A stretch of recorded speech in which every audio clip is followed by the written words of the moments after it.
Espíritu Santo, te damos gracias por este día maravilloso. Es domingo, día en que celebramos la victoria de Jesús sobre la muerte y sobre el pecado. Es el día del triunfo del Señor. Durante estos domingos, empezando por la parábola del Padre Misericordioso, que leímos en San Lucas capítulo 15, hay un tema que es recurrente y es el tema de la riqueza y la pobreza. A veces nosotros, voy a comenzar a hacer un recuento sobre todo de la parábola del Hijo Pródigo y paso nuevamente a la siguiente parábola que tiene mucha relación, la parábola del administrador sagaz. La parábola del Hijo Pródigo está dirigida a los fariseos que se creían perfectos y que no estaban necesitados de la gracia del Señor. Pero la parábola del Hijo Pródigo tiene una profundidad, porque nosotros no debemos tomar esta parábola en un sentido moralizante. Y si nosotros la tomamos en un sentido moralizante, dañamos la parábola inmediatamente. Cuando Jesús expuso la parábola, dice el texto original griego, en el capítulo 15, versículo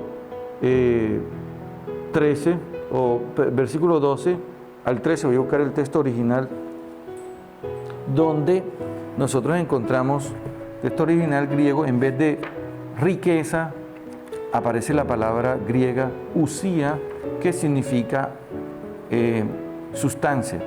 Es decir, por eso la parábola es impactante, porque al hablar de la riqueza, Jesús no utilizó, aquí aparece que por traducción aparece hacienda, herencia, pero en el texto original no aparece así.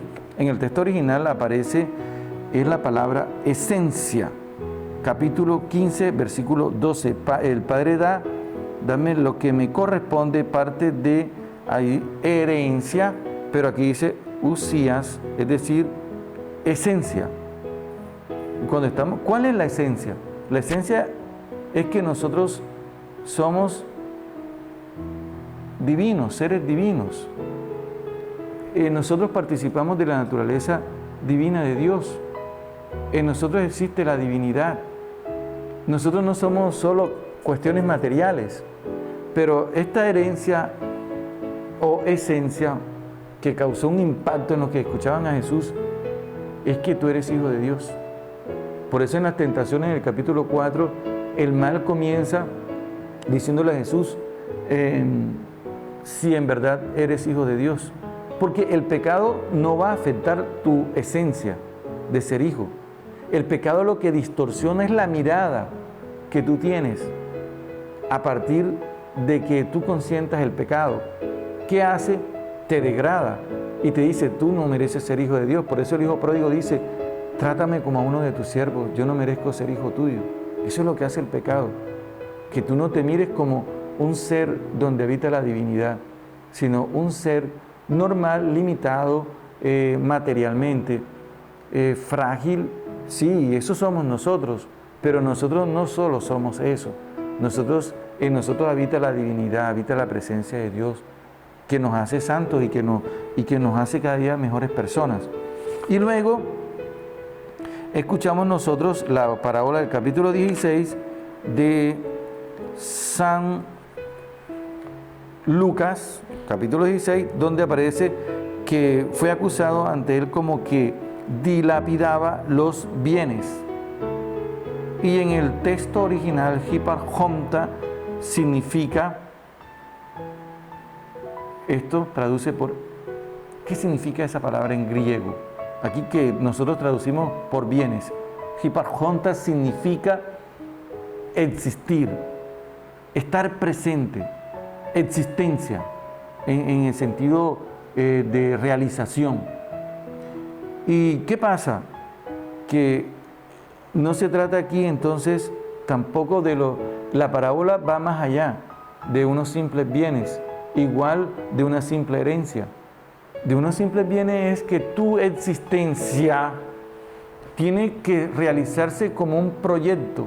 De hecho, la palabra existencia significa salir, estar presente no estar ausente. Muchas veces nosotros podemos estar presentes físicamente, pero existencialmente estamos anulados, no existimos, porque nuestra capacidad de realización ya no tiene sentido.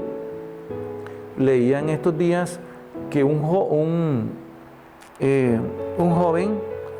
está colmado de ilusiones y una persona adulta está colmada de muchas responsabilidades. Y una persona anciana es aquella persona que se niega a las ilusiones y vive determinado en el pasado. Por lo tanto, el anciano no es porque tenga muchos años, porque hay jóvenes que pueden estar negándose a esas ilusiones, y es decir, negándose a tener una existencia en realización con Dios. Yo cuando miro mi pasado, y tomo el ejemplo sin ser ególatra, pero miren ustedes que yo miro mi pasado, donde nací en un barrio de Usiacurí, el último, de una familia humilde, y luego me traslado a Zona Larga, estudio, después me vengo para el seminario y después me voy para Roma. Tengo muchas dificultades en Roma con los estudios, muchísimas dificultades que gracias a Dios logro superarlas. Luego regreso a Colombia y me nombran rector del seminario. Estoy aquí, tengo 6 años de ser rector del seminario. Y cuando yo veo mi existencia, yo digo, es una existencia bonita. Gracias, Dios mío. Y por eso es que la parábola causa impacto, porque cuando uno, la existencia es salir, y a veces uno tiene miedo, como Abraham. Abraham salió, Dios le dijo, sal, realízate. ¿Qué iba a pensar yo cuando era niño, 10 años, que este proyecto de vida, esta existencia, iba a tener toda esta evolución, todo este desarrollo? Y es lo que Dios nos ha dicho en esa parábola. Luego, hoy, la parábola nuevamente, tratando el tema de la riqueza y tratando el tema de la pobreza, se presenta a nosotros hoy, 29 de septiembre, en el Evangelio de San Lucas, capítulo 16, versículos 19 al 31. 19 al 31. Un hombre rico se vestía de púrpura y lino finísimo, banqueteando cada día espléndidamente. Es decir, este banquete que todos los días decía, realizaba. Y en el Evangelio de San Lucas, este banquete es muy importante. De hecho, a Jesús lo invitan a un banquete en el capítulo 14. Un sábado entró Jesús a comer a comer pan en casa de uno de los jefes de los fariseos, así dice el texto original. Ahí le brindaron un banquete. Es muy recurrente aquí en este Evangelio de San Lucas. Ahora, ¿qué pasa? Que este hombre que está rico, las dos parábolas anteriores nos ayudan a entender. ¿Tú eres rico? Sí, eres rico. ¿Y por qué eres rico? Eres rico porque tienes una esencia de ser hijo de Dios y porque tienes una bella existencia. Entonces, ¿qué tienes que hacer? Salir de ti, como dice el Papa Francisco. Salir de ti. Ahora, mucho más, y darte a los demás. Esta es una parábola, por eso nos confrontan las parábolas, porque nos preguntan, ¿cuál es tu esencia? ¿Qué es de tu esencia? ¿Cómo es tu existencia? Y ahora nos pregunta, pero si sales de ti, o eres una persona narcisista espiritualmente que está ahí rezando para sí, no sale de su espacio y no es solidario. Y luego dice la palabra que ahí había un hombre pobre llamado Lázaro, que se la pasaba tendido delante de la puerta del rico, cubierto de llagas, deseando calmar el hambre con que caía de la mesa del rico. Este rico es indiferente. No se trata de dar una limosna. No se trata de eso. Se trata de comprometerse. Como en la parábola del buen samaritano, que hemos escuchado en el capítulo 10, versículo 25 del mismo Evangelio de San Lucas. Lo llevó, lo cuidó toda la noche, le pagó. Dar una limosna es fácil, pero estar comprometido con una causa por amor al reino, por amor a Jesús, es difícil. Y esto es lo que el Evangelio nos está insistiendo. Y luego entonces viene lo segundo, que murió el pobre. Miren, y es que la parábola es tan bella porque aquí se puede presentar esas, yo no sé, esquizofrenias espirituales, cuando las personas creen entonces que por ser pobre es bueno y por ser rico es malo. Por favor, eso no lo podemos permitir. Hay pobres que son santos, hay ricos que son santos, yo los conozco. Conozco los pobres santos y conozco los ricos que son muy santos. Conozco pobres que son mala clase y conozco ricos que son mala clase. Así que la parábola no está haciendo esa serie de distinciones, diferencias, para nada. Está hablando del hombre desde el punto de vista antropológico como tal, cuando este hombre se distancia de Dios a través del hermano que debe acudir para ayudarlo y ser solidario. Este hombre va al infierno. ¿Qué significa el infierno? El lugar de los tormentos, la vida inferior, como lo dice el Evangelio de Lucas. Y el rico, el pobre va al cielo y el otro va al infierno.